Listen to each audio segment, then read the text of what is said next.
नमस्ते प्रणाम। फिर से हमारा चैनल में आप लोग के स्वागत बा। देखिए जब फिर से एक तिलक गीत लेके आयल बनी जा सुनम जाए। अच्छा लगी तो लाइक सब्सक्राइब शेयर जरूर करब जा करके आता कमेंट में जरूर लिखब जा। जाने बिना उठलाली के बनता। अच्छा ली जा देखिए जाई देवरानी है हम जेठानी है दोनों सपोर्ट कर आगे बढ़ाएंगे हमनियों के आप लोग ले विनती बा।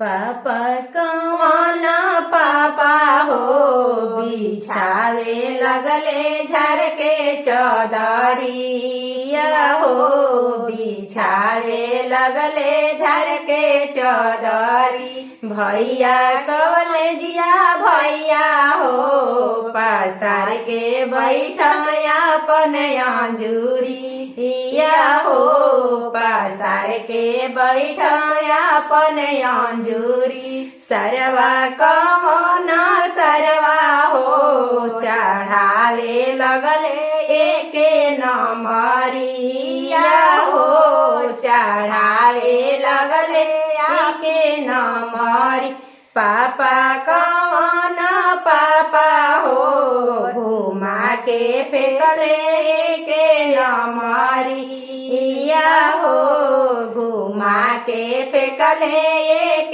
नंबरी हमरो त बबुआ घर के साहिब हवन हो काहे रे चढ़ाइए के नंबरिया हो काहे रे चढ़िए के नंबर हमरो त बबुआ जेठाऊ तवा हवन हो काहे रे चढ़िए के नंबरी या हो काहे रे चढ़िए के नंबरी चाचा कवन चाचा हो घुमा के फेंकले सब बरतन या हो घुमा के फेंकले सबे फलावा हमरो त बउआ घर के साहिब हवन हो काहे रे चढ़ियो तने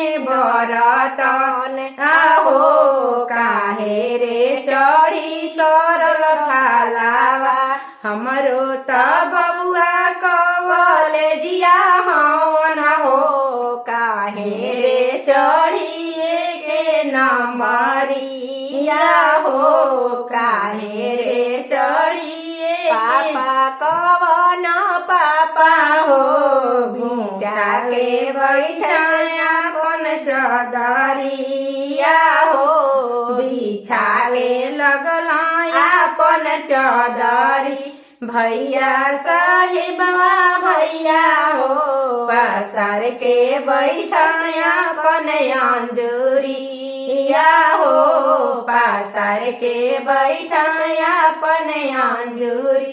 कैसा लागल हमने के तिलक गीत कमेंट में जरूर लिख के बताइए। तब तक ले बाय।